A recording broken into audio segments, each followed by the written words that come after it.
Bakunze bamenye Nyurabwenge TV, nongeye kubasuhuza mu mwanya w'ikiganiro menya n'ibi ngibi. Kuri uyu munsi twabateguriye ikiganiro ku bijyanye n'ikoranabuhanga. Muri iki kiganiro urasobanukirwamo byinshi bigiye bitandukanye wakwibaza ku ikoranabuhanga. Ntabatindiye, reka dutangire. Gusa mbere yo gutangira ikiganiro, mwibutse ko wakomeza kugenda ukurikirana amakuru yacu agiye atandukanye binyujije mu gukora subscribe na share niba utarabikora, kugira ngo ujye ugenda ukurikirana amakuru yacu agiye atandukanye. Ndetse ndakomeza no kukwibutsa yuko niba ari ubuhamya uzi watugezaho, cyangwa se abantu bafite impano zidasanzwe cyangwa se amakuru adasanzwe, watwandikira kuri email yacu ayiraguhaja@gmail.com. tugakomeza kugenda tugeza ku banyarwanda ibyiza gusa bizira imbibi. Ntabatindiye, reka dutangire. Nyiribyukusenge Silverive. Telefone, radiyo, kompiyuta n'ibindi nk'ibyo ngibyo, iyo bishyizwe hamwe tubisanga mu cyo twita ikoranabuhanga cyangwa tekinoloji mu ndimi z'amahanga. Kuri uyu munsi wa none ikoranabuhanga risa nk'aho ryahindutse igikoresho cya buri wese wifuza inyungu mu buryo ubu n'ubu. Ku rundi ruhande hari ababona ikoranabuhanga mu ishusho y'icyaje kurimbura isi. Ibi babishingira kuba hari byinshi babona byataye agaciro bitagikoreshwa kuri uyu munsi wa none. Muri iyi si nanone hari benshi batakaza ibyabo, tutirengagije amamiliyoni y'abantu batakaza akazi kubera ikoranabuhanga. Hari ibyo byongera ikibazo cy'ubushomeri ku isi.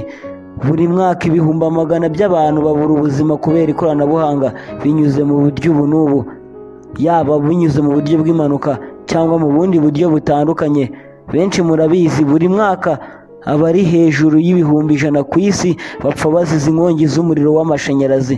Izi ni imbogamizi zumvikana zisenya ikiremwamuntu yewe n'ibyacyo. Izo zikaba ari imbogamizi zo gukoresha ikoranabuhanga yewe rimwe na rimwe nabi. Kuri uyu munsi isi yose ihangayikishijwe n'intambara z'urudaca zitwara ubuzima bwa benshi, zigasenya ibikorwa remezo bitandukanye. Urusobe rw'ibinyabuzima rurahatesekera, inyamaswa zitandukanye zihaburira ubuzima kuri iyi si.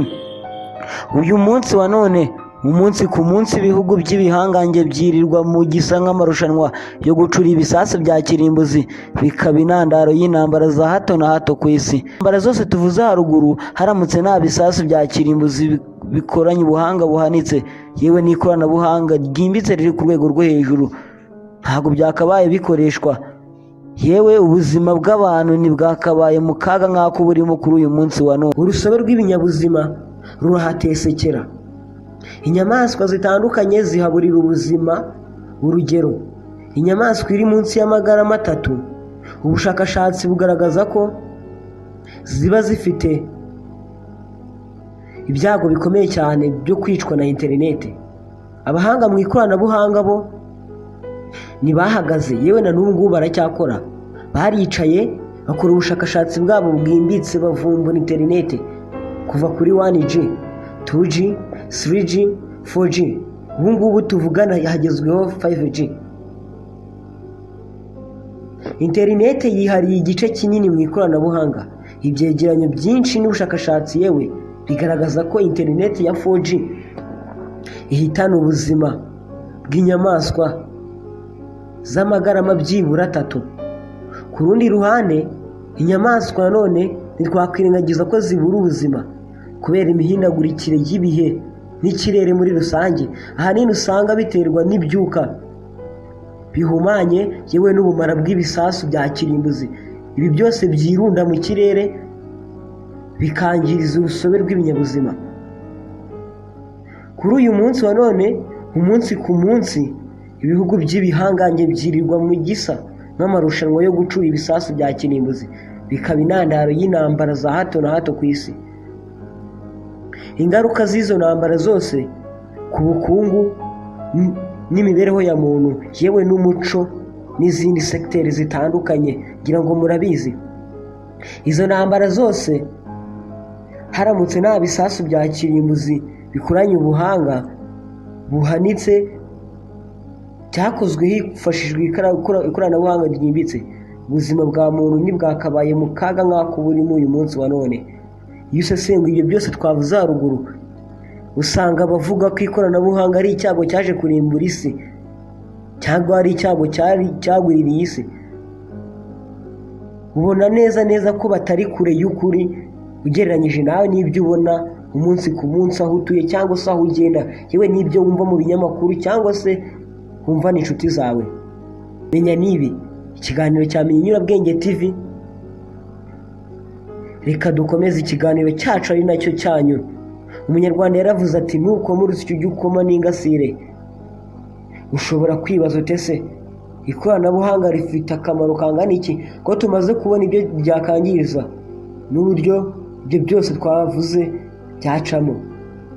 Ikoranabuhanga se ryari rifite akamaro? Reka tubirebe. Iyo urebye ikoranabuhanga usanga rifite akamaro kanini, kuko amagana n'amagana y'abantu kuri iyi si ya rurema dutuyeho babeshejweho n'ikoranabuhanga binyuze muri ubu buryo bukurikira byibuze: gucuruza ibikoresho by'ikoranabuhanga cyangwa gukora akazi gafite aho gahuriye neza n'ikoranabuhanga. Abakora ako kazi babikuramo ibyo batungisha imiryango yabo yewe nabo ubwabo. Ikoranabuhanga kandi ryihutisha akazi ku buryo bugaragara. Iyo ukoresha ikoranabuhanga akazi kawe karihuta ugereranyije n'umuturanyi wawe cyangwa se abandi bose badakoresha ikoranabuhanga. Niyo mpamvu ahanini nujya mu masupamaketi ukajya ku masoko ateye imbere uzasanga bakoresha ikoranabuhanga ku rwego rwo hejuru. Kuri ubu aba bantu babona za serivisi kandi zihuse. Ngira ngo mwese murabizi, urugero mu bijyanye n'ubuzima, abatuye isi babona serivisi z'ubuzima kandi zihuse, yewe rimwe na rimwe bidasabye ko bakora urugendo rurerure bava aho batuye cyangwa se bava aho bakora, yaba ku kazi cyangwa se ahantu ariho hose baba baherereye. Bajya ku bigo nderabuzima, amaposte de sante cyangwa amafarumasi kugura imiti cyangwa kubonana na muganga. Icyo gihe cyo gutakaza bicara mu rugo bagakoresha ikoranabuhanga, bakavugana na muganga akabandikira imiti bakaba bayifata byoroshye. Uwivuza wese, ikiremwa muntu cyose muri rusange, cyakubwira ibyiza by'ikoranabuhanga mu bijyanye n'ubuzima. Kuri ubu kandi abanyeshuri bifashisha ikoranabuhanga mu bijyanye n'amasomo yabo ya buri munsi, bikabafasha ndetse no kwagura urwego rw'ubuvumbuzi. Abanyeshuri baramutse nta koranabuhanga bafite, ntitwakabaye tubabona ku rwego rw'uyu munsi babonaho. Wowe aho utuye, aho ugenda, birashoboka ko waba uturanye n'ibigo bitandukanye by'amashuri. Ngira ngo wenda wigeze wumva umwana wawe, umuvandimwe wawe, inshuti yawe yize ikubwira ku bijyanye na kompiyuta.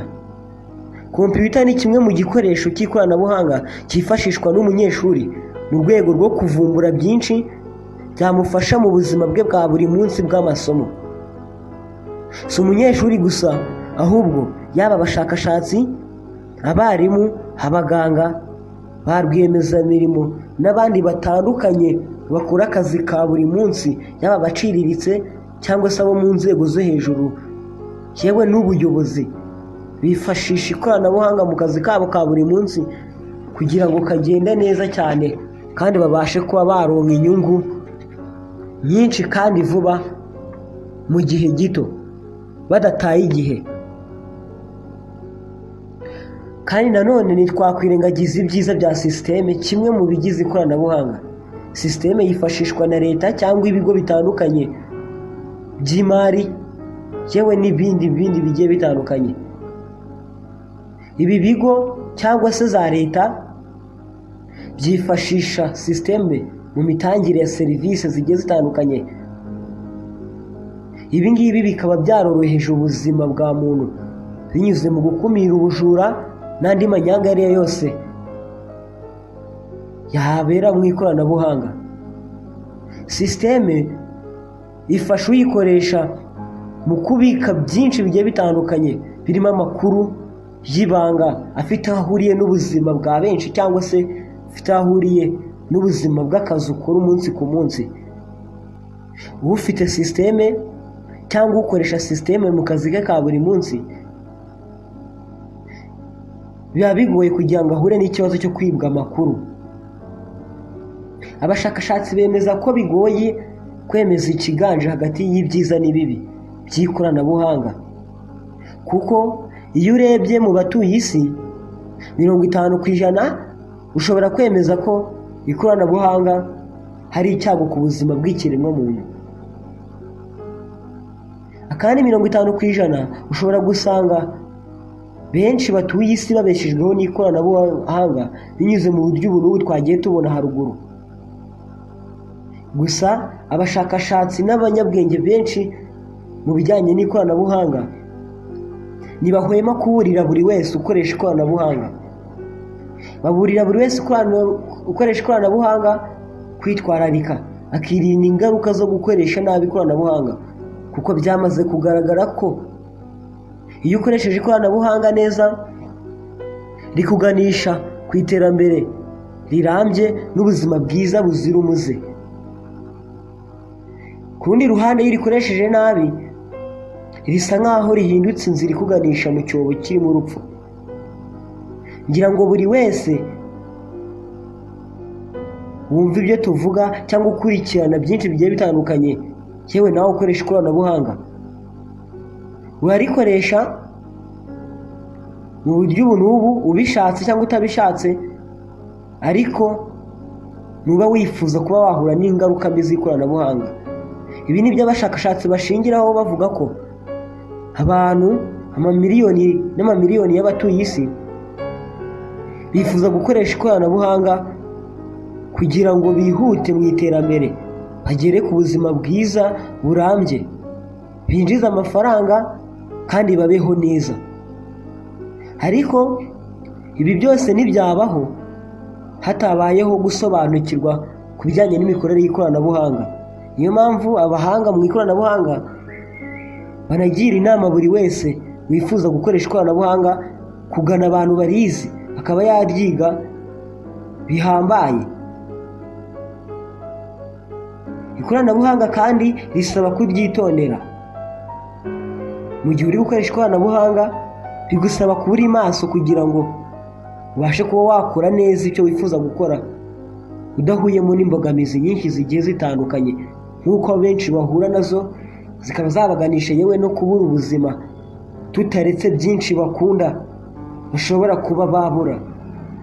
Ubushakashatsi kandi bukomeza kugenda bugaragaza ko iyo abana byibuze bari munsi y'imyaka 10, ni ukuvuga imyaka 10 kumanura kugeza kuri 1, iyo bakoresheje ikoranabuhanga haba hari ibyago byinshi byo guhura n'ingaruka mbi z'ikoranabuhanga.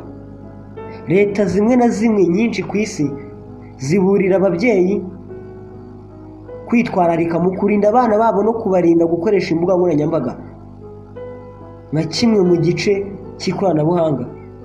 Izi mbuga nkoranyambaga zigira uruhare runini mu koreka imbaga y'abana, by'umwihariko urubyiruko, kuko usanga ari rwo rwihariye ikigero kiri hejuru mu gukoresha ikoranabuhanga.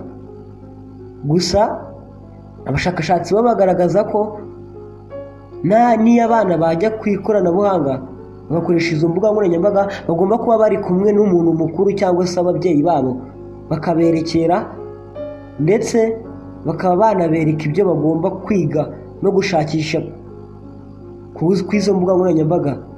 Ibyo ni ibyabagirira umumaro. Naha ngaha dusubikiye ikiganiro cyacu cyamenya nibi, ngushimire wowe kwa turi kumwe, mwibutsa ko ushobora kugira uruhare mu biganiro byacu bya buri munsi, harimo na menya nibi, ikiganiro gikundwa na benshi. Utwandikira kuri email yacu ariyo iraguhaja@gmail.com.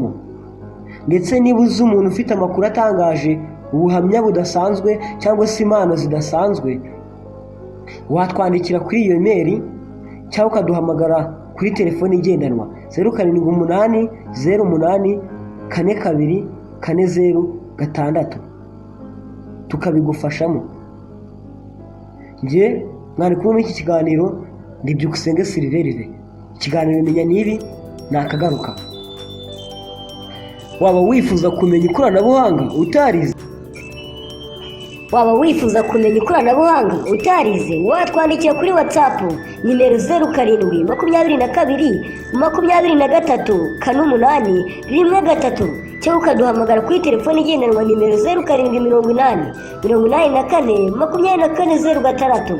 Duhamagare tubigufashemo. Kamaro Training Technology turabigufashamo, umenye ikoranabuhanga mu gihe gito nawe ugiye ku kazi n'abandi, utangira uyora amafaranga wihuta cyane. Kamaro Training Technology, ikoranabuhanga igisubizo cy'ubuzima burambye n'ubukungu. Tubigeremo, ikoranabuhanga hafi yawe.